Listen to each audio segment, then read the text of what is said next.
지금 왜 매수하지 말라고 하는지, 왜 가격이 떨어질 수밖에 없는지, 지금 항상 이야기하면은 1주택자는 종부세 폭탄 이런 얘기하면서 다주택자들은 버틸 거래요. 과연 그럴까? 다주택자들이 어떤 위기를 맞고 있느냐, 이런 내용 한번 보시겠습니다. 자, 세금 내도 버티는 게 상책이다. 다주택자 꼼수, 집값, 전세값 계속 끌어올릴 것이다. 사실상 꼼수가 몇 가지 있긴 있는데 중요한 거는 꼼수는 아니에요. 정당히 세금 내고 하면. 근데 예를 들어서 불법 증여를 한다든가 혹은 거짓으로 명의를 분산한다든가 이런 것들은 걸리겠죠. 근데 사실상 종부세 폭탄 떨어지죠. 핵심은 요거죠. 이래도 버틸까? 근데 안 팔아. 버티는 다주택자들의 심리. 아직 세금이 나오지도 않았고 얼마가 부여될지도 모르고 공시가격도 얼마나 올랐는지 책정도 안 됐어요. 그런데 일단 버틴다. 나오기도 전부터 계속 버틴다 하는 거죠. 저들이 팔겠다고 해도 기사는 버틴다고 되죠. 팔까 버틸까 이런 이야기 하고 있는데 과연 얼마나 버틸 수 있을지. 부동산 폭탄이 두렵다. 절세 전략 이거부터 하면서 요즘에 그런 이야기 많이 나오죠. 부담부 증여 해가지고 전세 끼고 증여한다든가 대출 끼고 증여해가지고 증여세 줄이고 넘기는 거 뭐 이런 짓거리 하고 있는데 얼마나 늘어나느냐. 일단은 6월에 과세가 되죠. 종부세가 이게 0.1에서 0.6 0.3에서 2.8 뭐 이 정도 수준이었죠. 과세 표준이. 그런데 어떻게 바뀌었어요? 구간별로 최대 6%까지. 이 중에서 법인은 그냥 최고 세율로 올렸죠. 양도세 자체도 개선해서 분양권 같은 경우 1년 미만은 70%, 그 이상은 60%로 기본 세율 안 때리고 60, 70 그냥 바로 양도세 때려버린다. 그러니까 분양권도 최대한 그 전에 팔아야 되죠. 그 다음에 입주권 이런 것도 얼마 올라갔어요? 입주권도 똑같이 70, 60. 여기다가 2주택일 경우 10%포인트에서 20%포인트로, 3주택 이상일 경우는 20%포인트에서 30%포인트로 중과세율까지 올라간다. 플러스 추가로 구간 하나 생겼죠. 10억 이상 42%에서 45%로 소득세 구간이 올랐죠. 3%포인트 더 올랐죠. 그러니까 당연히 6월 전에 빨리 팔아야지. 그 뒤에 팔면은 세금이 엄청 나오기 때문에 그 전에 빨리 팔아야 되죠. 거기다가 종부세 부과되는 게 6월 1일이기 때문에 올해 1월부터 5월까지는 차이 남기고 팔아야 된다. 만약에 더 오를 거라고 생각하더라도 수십억 더 올라야 되는 거죠. 그런 상황이 되어버렸다. 거기다가 지금 압박 들어가고 있죠. 다주택자 인사 감점해서 지금 고위공직자 주택투기 제한하고서 약속 지킨다고 하고 감점 들어가겠다고 했죠. 자, 여기서 알아둬야 될 거. 지금 언론이 어떤 행위를 하고 있느냐. 공무원들 혹은 고위공직자들 1가구 1주택 해라 강요하고 있는 거죠. 요거에 대해서 어떤 여론을 만들었어요? 공무원들 당연히 저렇게 해야지 1가구 1주택 쥐들부터 지켜라 하면서 마치 저것을 해야 할 것처럼 이야기했죠. 이거는 강요한 게 맞죠. 물론 저도 공직에서 많은 정보를 접할 수 있고 그 사람들이 그것을 투기에 이용하는 건 잘못되었고 저들이 1가구 1주택 해야 된다는 거는 찬성합니다. 그리고 저들이 1가구 1주택 안 하니까 집값 계속 오를 거야 하면서 1가구 1주택 만들어라 하고 여론을 만들었었죠. 그 여론이 일반인한테 돌아가면 사유재산 침해라고 그러죠. 언론이 어느 식으로 주도하는지가 눈에 딱 보이는 상황이다. 물론 일반인들한테는 강요하는 게 아니라 저것을 중심으로 법을 만들겠다라고 한 거고 공무원들한테는 인사불이익을 주겠다라고 바로 강요가 들어간 거죠. 물론 공직이 더 청렴해야 되기 때문에 그런 건 맞아요. 그렇다면은 왜 똑같은 이야기인데 언론에서는 글을 저따위로 쓰느냐. 이런 부분을 봤을 때 언론의 의도가 보이는 거죠. 자, 뭐라 그래요? 1가구 다주택 소유를 인정하지 않겠다는 것이 전혀 아니라 원칙을 주택 정책의 큰 방향과 기준으로 삼도록 명문화하려는 것이다 라고 분명히 이야기했음에도 불구하고 모든 언론에서 뭐라 그래요? 1가구 1주택 강요하겠다. 1가구 1주택 법이다. 처음에 1가구 1주택 법도 아니에요. 법 이름은 주거기본법 개정안이죠. 근데 1가구 1주택 법이라고 해가지고 1가구 1주택을 강제하는 것처럼 모든 언론에서 때려버린다. 그러니까 반대하고 있는 거죠.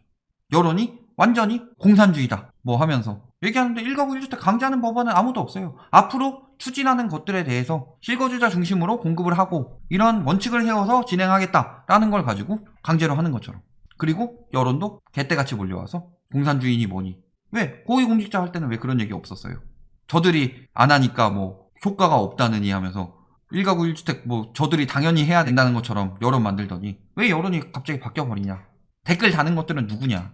여기서 또 알바 얘기하면은 정치 성향 나온다 하는데 저는 분명히 얘기하는 거예요. 부동산 건설사나 언론 쪽에서 알바하는 거 포털 사이트 같은 데서도 댓글 지우는 거 보면은 다 보여요. 특히 엠모 포털 사이트 투기꾼 욕하는 거 있으면 댓글 잘 지워져요. 그런 걸 보면은 어떤 성향으로 지금 계속 어떻게 유도하고 있는지가 답이 나온다는 거죠.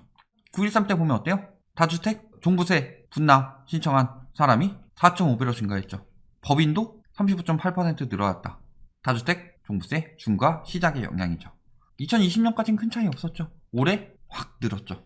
지금 이렇게 분납하면서 겨우 버틴 개인들이 이제 더 이상 분납할 사람이 얼마나 남았을까요? 자, 거기다 법인 30몇 프로밖에 안 됐는데 얘네는 이제 분납도 안 된다. 분납으로 버틸 수 있는 수준이 아니다. 이미 그래서 작년에 법인들이 많이 팔고 있었는데 그걸 사준 게 잘못된 것이죠. 왜? 올해부터 양도세가 강화되는데 법인은 추가세율이 10%에서 20%로 오르는데 그 전에 빨리 팔기 위해서 가격을 낮춰야 되는데 계속 사주니까 우리가 빨리 팔아야 되는데 왜 이렇게 사줘? 하면서 비싸게 판 거죠. 근데 올해는 종부세율이 미쳤죠. 법인은 최고세율 때리죠. 법인은 취득세도 최고세율로 때리죠. 법인은 집 사지 말라는 거예요. 가지고 있던 거 팔라는 거예요.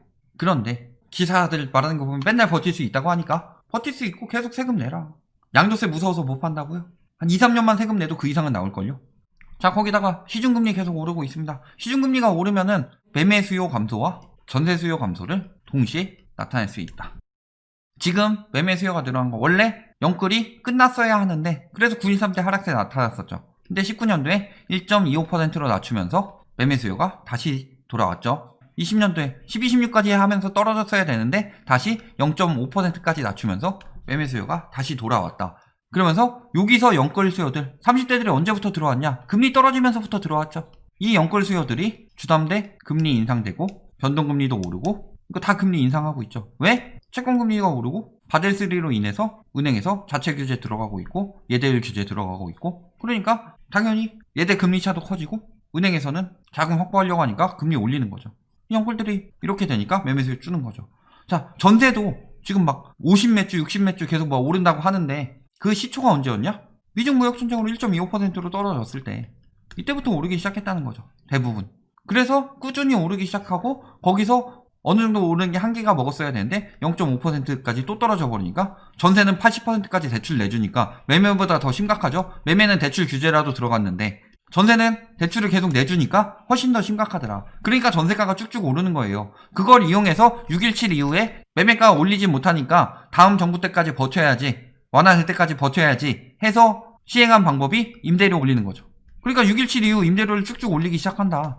그래서 엄청나게 올랐더니 안 되겠다 싶어가지고 서민 보호해야 되겠다 싶어서 급하게 3일 만에 임대차 입법 통과시킨 거죠. 근데 이것 때문에 전세 오른다고 난리를 치고 있어요. 원래 핵심 뭐예요? 대출 규제 안 들어가고 금리가 저금리로 떨어졌기에 월세 내는 것보다 비싼 돈 주고 전세 내더라도 나가는 돈이 훨씬 적어져서 그러고 있는 건데 여기다 심하면 플러스 20% 신용대출 받아서 전세 들어갔죠. 그럼 무한대로 올라갈 수 있어요.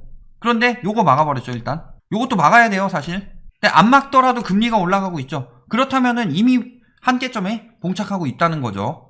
빚도 GDP 추월했죠. 여기서 영끌 B2만 있느냐? 영끌 전세들도 있는 거잖아요. 취업자 수는 줄었는데 부채만 늘어나고 있어요. 이게 정상적인 시장이에요. 그러니까 자산시장 거품이라는 거죠. 실물 경제는 침체되고 있는데 자산시장 거품만 계속 붙고 있다. 자영업자 부채는 이미 미쳐 돌아가고 있고 전세가 계속 오르고 전세 매물 부족이다 하는데 서울 전세 계속 늘어나고 있고 경기 전세 계속 늘어나고 있어요. 이거 무슨 소리예요? 여력이 감소하고 있으니까. 금리는 이제 슬슬 올라가고 있고 거기다가 너무 올려버려가지고 지금 갭이 커지니까 매수도 불가능하고 그러니까 전세가 올리자는데 전세가 올리는 것도 한계에 봉착했죠. 지금 더 전세 대출 받기도 힘들다. 그러니까 그 가격에 못 들어가겠으니까 전세 안 들어가는데 임대차 3법으로 전세는 오르겠거니 4년치 미리 받아야 돼 이런 여론에 넘어가서 비싸게 내놓으니까 매물만 계속 쌓이는 거다. 그런데 맨날 매물 부족이고 맨날 전세 없대요. 나만 도는 게 매물인데 지금 요때보다 줄었다고 요때 허위 매물 신고를 여기까지 끊어버리고서 그 뒤로 계속 올랐는데 여기까지가 허위 매물 신고잖아요. 허위 매물 다 덜어내고 보니까 매물이 계속 늘어나고 있었다. 이게 핵심이죠. 이게 팩트죠.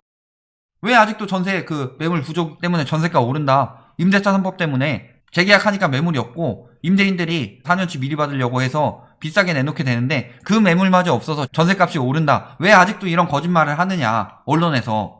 하나같이 입을 모아서. 자, 거기다 파산도 증가하고 있습니다. 지금 코로나 파산 엄청나게 증가하고 있죠. 보통 파산 후 최소 6개월 뒤 경매가 나온다. 코로나 파산 3월부터 바로 나왔을까요? 3차 팬데믹 터지면서 전보다 훨씬 더 위험해졌죠. 왜냐면 그때는 그래도 몸 건강한 상태에서 한 방 맞았다면은 지금은 완전히 몸이 비빌대고 있는 상황에서 한 방 맞은 거기 때문에 더 위험하죠. 거기다가 지금 이자유의 3월이에요. 요거 종료되면 진짜 파산 엄청나게 늘어납니다. 지금도 많이 늘어났는데 요거 종료되면 진짜 엄청나게 늘어날 수밖에 없어요. 그래서 원래 작년 9월에 하기로 했던 거 올해 3월까지로 미룬 거죠. 또 미룰 게 얘기가 나오고 있어요. 결국엔 저거 언젠간 터질 수밖에 없죠. 저거 터지면 어떻게 돼요? 엄청난 파산과 엄청난 경매 매물이 나오게 될 것이다. 특히 다주택자일수록 타격이 엄청나겠죠. 1주택자 같은 경우는 버틸 수 있겠지만 다주택자 같은 경우는 주택 몇 개 내놓는 수밖에 없죠. 그 매물들이 엄청나게 나올 것이다. 이 와중에 곳곳에 신고가 속출하고 있대요. 자, 이거 정상 거래로 보여요? 38억, 42억 이거 하던 게 갑자기 55억 거래했어요. 자전거래 느낌 강하게 나지 않아요? 39억, 40억 계속 이렇게 거래하던 게 갑자기 한 몇 달 안 돼서 50억 나오고 있어요. 이런 것들이 제대로 된 거래냐. 거기다가 지금 평소에 거래도 안 되는 대형 평수죠. 주력 평수가 아니죠. 또 어디 여기 반포동 반포자이도 신고가 찍었다는데 보면은 신고가 찍고 그 뒤에 계속 그보다 저렴한 가격 나오고 있고 엄청난 신고가도 아니죠. 근데 요런 걸 가지고 기사에서 맨날 때리면서 맨날 신고가 속출하니까 오르는 것처럼 느껴지고 그렇게 만드는 거죠. 결론 뭐 문제예요? 일단은 영향을 크게 줄 것은 보유세다. 이번에 종부세가 굉장히 강력하게 나온다.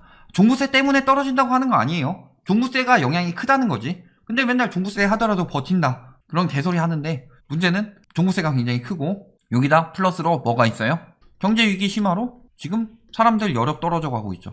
당연히 매매나 전세 수요는 감소할 수밖에 없는 상황이다. 오히려 이로 인해서 파산이나 경매 위험도가 높아지고 있죠. 여기서 은행이 도와주느냐? 은행은 당신 편이 아니에요. 이익을 생각하기 때문에 지금 위험하다 싶으면 은행권에서 회수 들어가죠. 그래서 올해 초에 다시 풀렸다고 하지만 이거 어차피 오래 못 가요. 왜?